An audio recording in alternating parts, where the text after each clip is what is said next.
नमस्कार दोस्तों, point two point YouTube channel पर आप सभी का स्वागत है। तो आइए ज्योग्राफी पीवाईक्यू सीरीज की नेक्स्ट वीडियो शुरू करते हैं।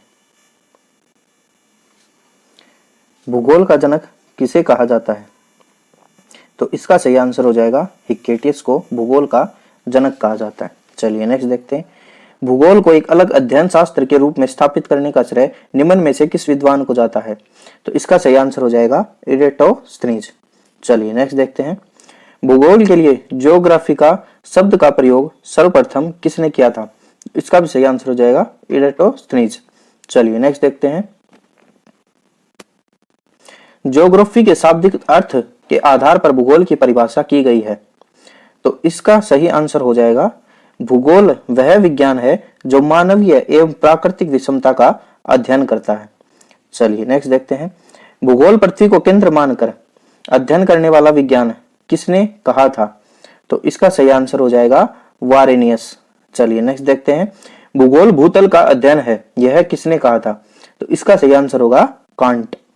चलिए नेक्स्ट देखते हैं। भौगोलिक विचारधाराओं में नवनियतिवाद की विचारधारा का प्रवर्तक कौन है? तो इसका सही आंसर होगा ग्रिफिथ टेलर। चलिए नेक्स्ट देखते हैं। वर्तमान भूत की कुंजी है कथन किस विद्वान का है? तो इसका सही आंसर होगा जेम्स हटन। चलिए नेक्स्ट देखते हैं। स्थल रूप संरचना परक्रम तथा अवस्था को प्रतिफल को होता है कथन किसका है? तो इसका सही आंसर होगा WM डेविस। चलिए नेक्स्ट देखते हैं। यदि इतिहास कब का वैज्ञानिक अध्ययन प्रस्तुत करता है तो भूगोल कहाँ का वैज्ञानिक एवं तार्किक अध्ययन प्रस्तुत करता है? यह कथन किस विद्वान का है? तो इसका सही आंसर हो जाएगा कार्ल सावर। चलिए नेक्स्ट देखते हैं। भू आकृति विज्ञान का जन्मदाता किसे माना जाता है? तो इसका सही आंसर हो जाएगा पेसेल। पेसेल को भू आकृति विज्ञान का जन्मदाता माना जाता है। चलिए नेक्स्ट देखते हैं। रुको और जाओ नियतिवाद की विचारधारा के प्रतिपादक कौन है? तो इसका सही आंसर हो जाएगा ग्रिफिथ टेलर। चलिए नेक्स्ट देखते हैं। भूगोल को मानव परिस्थिति के रूप में परिभाषित करने वाला विद्वान कौन है? तो इसका सही आंसर हो जाएगा H बैरोज। चलिए नेक्स्ट देखते हैं। गणितीय भूगोल का प्रारंभकर्ता निम्न में से कौन है? तो इसका सही आंसर होगा थेल्स। थेल्स को गणितीय भूगोल का प्रारंभकर्ता कहते हैं। चलिए नेक्स्ट देखते हैं। चूंकि मानव पृथ्वी पर निवास करता है अतः पृथ्वी पर निर्भर है कथन किसका है? तो इसका सही आंसर हो जाएगा जीन ब्रून्स। जीन ब्रून्स। चलिए नेक्स्ट देखते हैं। क्षेत्रीय भूगोल रीजनल ज्योग्राफी का पिता निम्न में से किस भूगोलवेत्ता को कहा जाता है? तो इसका सही आंसर हो जाएगा कार्ल रिटर। कार्ल रिटर को क्षेत्रीय भूगोल का पिता कहा जाता है। चलिए नेक्स्ट देखते हैं। मानव भूगोल का संस्थापक निम्न में से किसको कहा जाता है? तो इसका सही आंसर होगा कार्ल रिटर। कार्ल रिटर को मानव भूगोल का संस्थापक कहा जाता है। चलिए नेक्स्ट देखते हैं। मानव भूगोल अस्थायी पृथ्वी एवं चंचल मानव के पारस्परिक परिवर्तनशील संबंधों का अध्ययन है, यह कथन किसका है? तो इसका सही आंसर होगा कु सैंपुल का।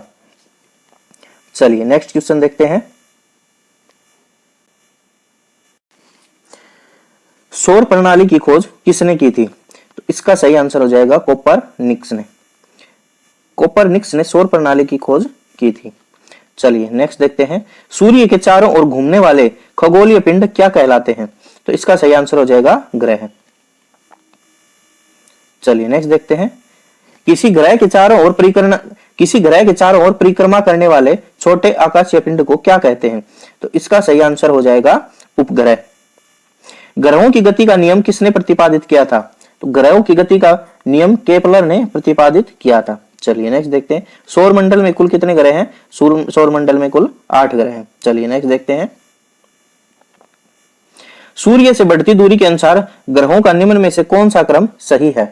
तो इसका सही आंसर होगा बुध, शुक्र, पृथ्वी, मंगल।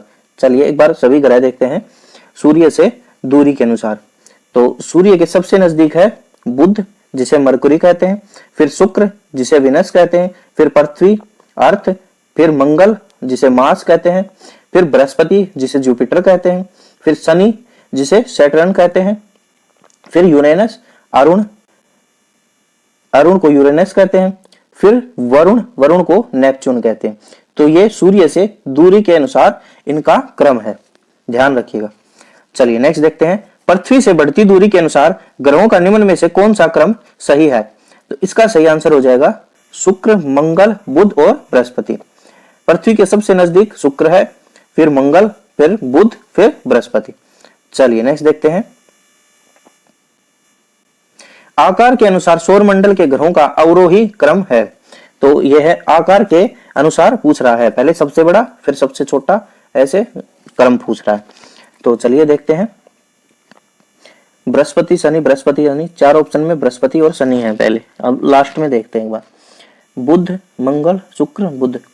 तो ये दोनों तो वैसे ही आउट हो गए क्योंकि बुध सबसे छोटा है। अब फर्स्ट और फोर्थ में देखते हैं, बुध मंगल, शुक्र, पृथ्वी। तो शुक्र, पृथ्वी, शुक्र, मंगल और बुध। तो ये फर्स्ट ऑप्शन इसका सही आंसर हो जाएगा। बृहस्पति सबसे बड़ा, फिर शनि, फिर अरुण, फिर वरुण, फिर पृथ्वी, शुक्र, मंगल और बुध। ये इसका सही क्रम है। चलिए नेक्स्ट देखते हैं, निम्नलिखित में से कौन सौरमंडल का भाग नहीं है? तो इसका सही आंसर हो जाएगा निहारिका। निहारिका सौरमंडल का भाग नहीं है। चलिए नेक्स्ट क्वेश्चन देखते हैं, किस ग्रह को शाम का तारा कहा जाता है? तो इसका सही आंसर हो जाएगा शुक्र ग्रह। सबसे चमकीला ग्रह है शुक्र ग्रह। सूर्य तथा पृथ्वी के निकटतम ग्रह क्रम से कौन से हैं? तो इसका सही आंसर हो जाएगा बुध और शुक्र। सूर्य तथा पृथ्वी के निकटतम ग्रह क्रम से कौन से हैं? तो बुध और शुक्र।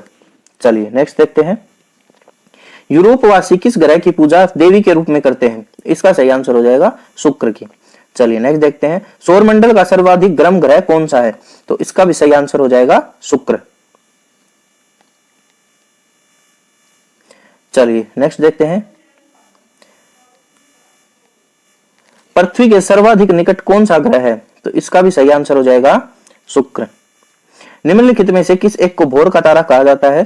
तो ये शुक्र को। निम्नलिखित ग्रहों में से किसे सौंदर्य का देवता कहते हैं? तो इसका सही आंसर भी होगा शुक्र। चलिए नेक्स्ट देखते हैं, सुपरनोवा है। तो इसका सही आंसर हो जाएगा सुपरनोवा एक मर्त्यप्राय तारा है। सुपरनोवा एक मर्त्यप्राय तारा है। चलिए नेक्स्ट देखते हैं, उत्तरी ध्रुव की खोज किसने की थी? तो इसका सही आंसर हो जाएगा रॉबर्ट पियरी। उत्तरी ध्रुव की खोज रॉबर्ट पियरी ने की थी। चलिए नेक्स्ट देखते हैं, साउथ पोल पहुंचने वाला प्रथम व्यक्ति कौन था? तो इसका सही आंसर हो जाएगा अमंड सेन। साउथ पोल पर पहुंचने वाला प्रथम व्यक्ति अमंड सेन था। चलिए नेक्स्ट देखते हैं, पृथ्वी के सबसे निकटतम खगोलीय पिंड है? तो इसका सही आंसर हो जाएगा चंद्रमा। पृथ्वी के सबसे निकटतम खगोलीय पिंड चंद्रमा है। क्वेश्चन ध्यान से पढ़िएगा, ये खगोलीय पिंड पूछ रहा, ग्रह नहीं पूछा इसने। कभी आंख बंद करके शुक्र लगा दो, इसका सही आंसर चंद्रमा होगा। चलिए नेक्स्ट देखते हैं, पृथ्वी की आकृति सर्वोत्तम ढंग से किस शब्द से स्पष्ट की जा सकती है? तो इसका सही आंसर हो जाएगा लधवक्ष गोलाभ से। चलिए नेक्स्ट देखते हैं,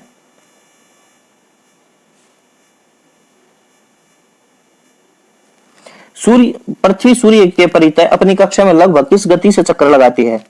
तो इसका सही आंसर हो जाएगा 1 डिग्री प्रतिदिन। चलिए नेक्स्ट देखते हैं, सूर्य के चारों ओर पृथ्वी के परिभ्रमण की चाल क्या है?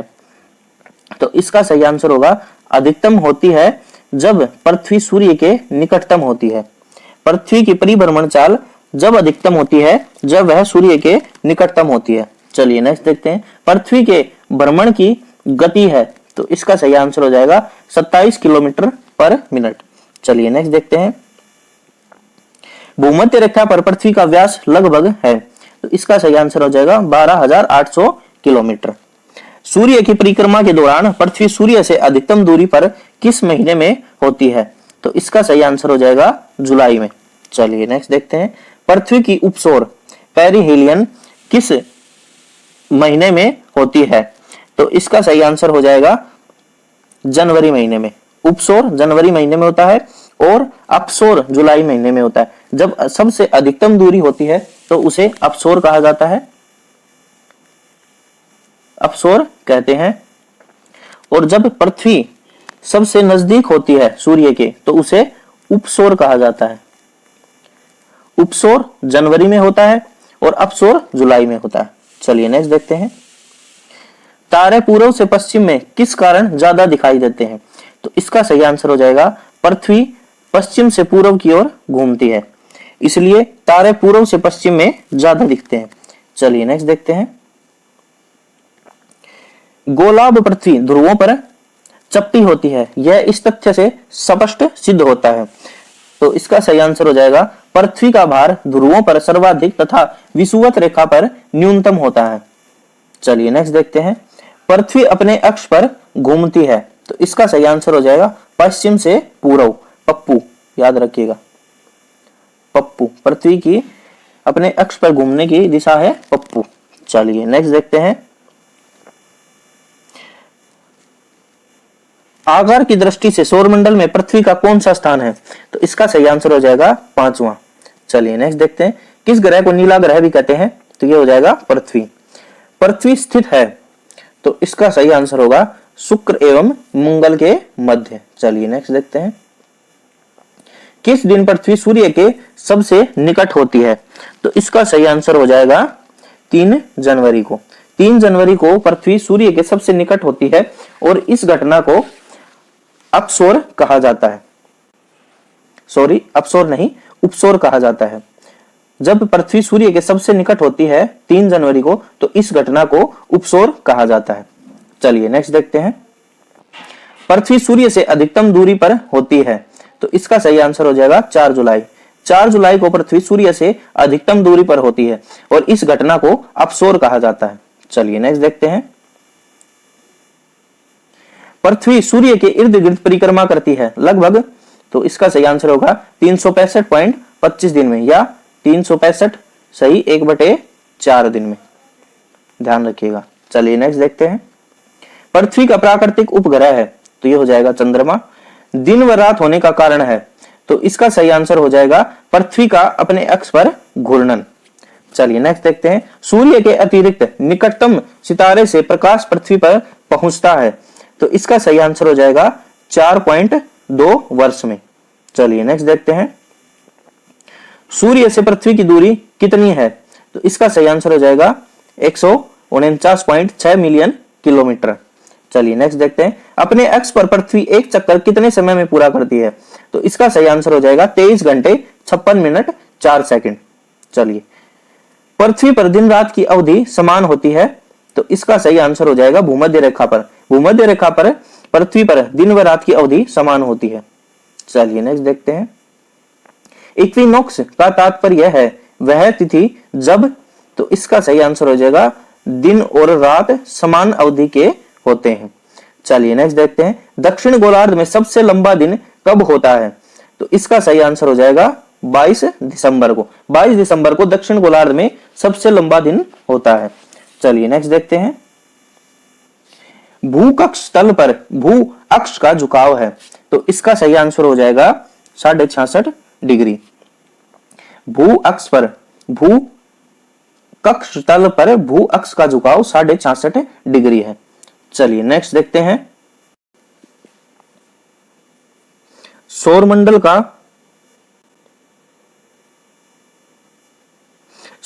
का सबसे बड़ा उपग्रह निम्नलिखित में से कौन है? तो इसका सही आंसर हो जाएगा गैनीमेड, जो कि बृहस्पति का उपग्रह है। चलिए नेक्स्ट देखते हैं। निम्नलिखित ग्रहों में से किसके चारों ओर वलय हैं? तो इसका सही आंसर हो जाएगा शनि के चारों ओर वलय हैं, जिनकी संख्या 7 है।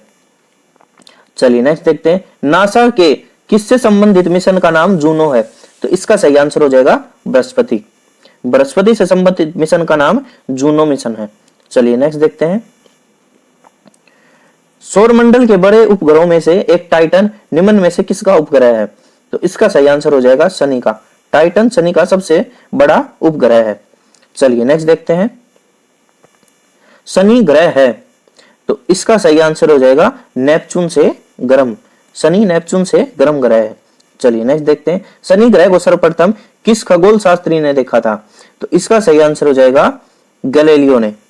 गैलीलियो ने सर्वप्रथम शनि ग्रह को देखा था। चलिए नेक्स्ट देखते हैं। नंगी आंखों द्वारा दिखने वाला सबसे दूर का ग्रह कौन सा है? तो इसका सही आंसर हो जाएगा शनि। चलिए नेक्स्ट देखते हैं। शनि ग्रह के चारों ओर पाए जाने वाले वलयों की संख्या कितनी है? तो इसका सही आंसर हो जाएगा 7। सौरमंडल का सबसे कम घनत्व वाला ग्रह है? तो इसका सही आंसर होगा शनि। शनि सौरमंडल का सबसे कम घनत्व वाला ग्रह है। चलिए नेक्स्ट देखते हैं, सौरमंडल का दूसरा सबसे बड़ा ग्रह कौन सा है? तो इसका सही आंसर हो जाएगा शनि। सौरमंडल का दूसरा सबसे बड़ा ग्रह है। चलिए नेक्स्ट देखते हैं, शनि सैटर्न ग्रह का सबसे बड़ा उपग्रह है टाइटन। चलिए नेक्स्ट देखते हैं, निम्न में से किस ग्रह के चारों ओर स्पष्ट वलय हैं? तो इसका सही आंसर हो जाएगा शनि के चारों ओर स्पष्ट वलय हैं। यूरेनस की खोज किसने की थी? तो इसका सही आंसर हो जाएगा यूरेनस की खोज हर्शेल ने की थी। यूरेनस की खोज हर्शेल ने की थी। कौन सा ग्रह सर्वाधिक गैसों से घिरा हुआ है? तो इसका सही आंसर हो जाएगा यूरेनस। यूरेनस ग्रह सर्वाधिक गैसों से घिरा हुआ ग्रह है। चलिए, यूरेनस के कितने उपग्रह हैं? तो यूरेनस के पास 27 प्राकृतिक उपग्रह हैं। पश्चिम की ओर भ्रमण करने वाला ग्रह है? तो इसका सही आंसर हो जाएगा अरुण। अरुण तथा शुक्र ये दो ग्रह पूर्व से पश्चिम की ओर भ्रमण करते हैं और बाकी ग्रह पश्चिम से पूर्व की ओर भ्रमण करते हैं। ध्यान रखिएगा, अरुण और शुक्र। चलिए नेक्स्ट देखते हैं, ओबेरोन, टाइटेनिया, एरियल, एम्ब्रियल और मिरांडा ये पांचों किस ग्रह के उपग्रह हैं? तो इसका सही आंसर हो जाएगा अरुण के। ये पांचों अरुण के उपग्रह हैं। चलिए नेक्स्ट देखते हैं, अपनी धुरी पर सूर्य की ओर अधिक झुकाव के कारण निम्न में से कौन सा ग्रह लेटा हुआ ग्रह के उपनाम से जाना जाता है? तो इसका सही आंसर हो जाएगा अरुण। अरुण को लेटा हुआ ग्रह भी कहते हैं। चलिए नेक्स्ट देखते हैं, यूरेनस सूर्य के चारों ओर एक चक्कर लगभग कितने सालों में लगाता है? तो इसका सही आंसर हो जाएगा 84 सालों में। यहां पर 84 सालों का एक वर्ष होता है। चलिए नेक्स्ट देखते हैं, अन्य ग्रहों की अपेक्षा विपरीत दिशा में घूमने वाला ग्रह है? तो इसका सही आंसर हो जाएगा यूरेनस। यूरेनस और विनस। चलिए नेक्स्ट देखते हैं, कौन सा ग्रह हरे रंग का प्रकाश उत्सर्जित करता है? तो इसका सही आंसर हो जाएगा वरुण, नेपच्यून। चलिए नेक्स्ट देखते हैं, सौर परिवार के निम्न ग्रहों में से कौन सा ग्रह सबसे अधिक ठंडा ग्रह है? तो इसका सही आंसर हो जाएगा नेपच्यून, क्योंकि यह सूर्य से सबसे अधिक दूरी पर स्थित है। चलिए नेक्स्ट देखते हैं, किस गैस की उपस्थिति के कारण वरुण ग्रह हरे रंग का दिखाई देता है? तो इसका सही आंसर हो जाएगा मीथेन के कारण वरुण ग्रह हरे रंग का दिखाई देता है। चलिए नेक्स्ट देखते हैं, निम्नलिखित में से कौन से दो ग्रह सहोदर भाई के नाम से जाने जाते हैं? तो इसका सही आंसर हो जाएगा अरुण और वरुण। चलिए नेक्स्ट देखते हैं, सौरमंडल का सबसे छोटा ग्रह कौन है? तो इसका सही आंसर हो जाएगा बुध सौरमंडल का सबसे छोटा ग्रह है। चलिए नेक्स्ट देखते हैं, निम्नलिखित में से कौन सा ग्रह सूर्य और पृथ्वी दोनों से सर्वाधिक दूरी पर स्थित है? तो इसका सही आंसर हो जाएगा नेपच्यून। वरुण सूर्य तथा पृथ्वी दोनों से सर्वाधिक दूरी पर स्थित है। चलिए नेक्स्ट देखते हैं, वर्ष दीर्घतम होता है? तो इसका सही आंसर हो जाएगा नेपच्यून। नेपच्यून पर अपने पृथ्वी की बराबरी में 84 साल का एक वर्ष होता है। चलिए नेक्स्ट देखते हैं, सौरमंडल का बाह्यतम ग्रह कौन सा है? तो इसका सही आंसर हो जाएगा नेपच्यून। यम अथवा कुबेर की खोज सन 1930 में निम्न में से किस खगोलज्ञ द्वारा की गई थी? तो इसका सही आंसर हो जाएगा क्लाइड टोम्बेक के द्वारा। चलिए नेक्स्ट देखते हैं, निम्न में से किस आकाशीय पिंड को परिक्रमण और परिभ्रमण दोनों गति में बराबर समय लगता है? तो इसका सही आंसर हो जाएगा चंद्रमा को, लगभग 27 दिन परिक्रमण तथा परिभ्रमण दोनों गतियों में। चलिए नेक्स्ट देखते हैं, कौन सा खगोलीय पिंड रात की रानी कहलाता है? तो इसका सही आंसर हो जाएगा चंद्रमा। चंद्रमा को रात की रानी भी कहते हैं। पृथ्वी से दिखने वाली चंद्रमा की सतह उसकी कुल सतह का कितना प्रतिशत है? तो इसका सही आंसर हो जाएगा 59%। चलिए, क्लेवियस निम्नलिखित में से क्या है? तो इसका सही आंसर हो जाएगा चंद्रमा पर स्थित सबसे बड़ा क्रेटर। चंद्रमा पर स्थित सबसे बड़े क्रेटर को क्लेवियस कहते हैं। चलिए नेक्स्ट देखते हैं, पृथ्वी एवं चंद्रमा के बीच स्थित अंतरिक्ष को किस नाम से जाना जाता है? तो इसका सही आंसर हो जाएगा सिसलुनर। पृथ्वी एवं चंद्रमा के बीच स्थित अंतरिक्ष को सिसलुनर कहा जाता है। चलिए नेक्स्ट देखते हैं, निम्नलिखित में से कौन सूर्य का ग्रह नहीं है? तो इसका सही आंसर हो जाएगा चंद्रमा। चंद्रमा एक उपग्रह है। चलिए, पृथ्वी का एकमात्र उपग्रह है चंद्रमा। शांत समुद्र और तूफानों का महासागर निम्न में से कहां पर स्थित है? तो इसका सही आंसर हो जाएगा चंद्रमा पर। शांत समुद्र और तूफानों का महासागर चंद्रमा पर है। चलिए नेक्स्ट देखते हैं, सी ऑफ ट्रैंक्विलिटी कहां पर स्थित है? तो इसका सही आंसर हो जाएगा चंद्रमा पर। सी ऑफ ट्रैंक्विलिटी चंद्रमा पर स्थित है। चंद्रमा पृथ्वी का एक चक्कर कितने दिनों में लगाता है? तो इसका सही आंसर हो जाएगा 27.3 दिन में चंद्रमा पृथ्वी का एक चक्कर लगाता है। चलिए नेक्स्ट देखते हैं, चंद्रमा से पृथ्वी तक प्रकाश पहुंचने में लगने वाला समय है 1 सेकंड, 1 सेकंड से कम, 2 सेकंड से अधिक या 2 सेकंड से कम। तो इसका सही आंसर हो जाएगा 2 सेकंड से कम। चलिए नेक्स्ट देखते हैं, निम्न में से किस आकाशीय पिंड को पृथ्वी पुत्र कहा जाता है? तो इसका सही आंसर हो जाएगा चंद्रमा को पृथ्वी पुत्र कहा जाता है। चलिए नेक्स्ट देखते हैं, बृहस्पति का द्रव्यमान है लगभग सूर्य के द्रव्यमान का 1000वां भाग। सूर्य के द्रव्यमान का 1000वां भाग बृहस्पति का द्रव्यमान है। चलिए नेक्स्ट देखते हैं, आकाश का सबसे चमकदार तारा है? तो इसका सही आंसर हो जाएगा सीरियस। आकाश का सबसे चमकदार तारा है। चलिए नेक्स्ट देखते हैं, हैली धूमकेतु का आवर्तकाल होता है? इसका सही आंसर हो जाएगा 86 वर्ष। हैली धूमकेतु हर 86 वर्ष में दिखाई देता है। चलिए तो दोस्तों आज यहीं तक रखते हैं, कल मिलते हैं नेक्स्ट वीडियो में। तब तक के लिए स्वस्थ रहिए, मस्त रहिए और पढ़ते रहिए। धन्यवाद।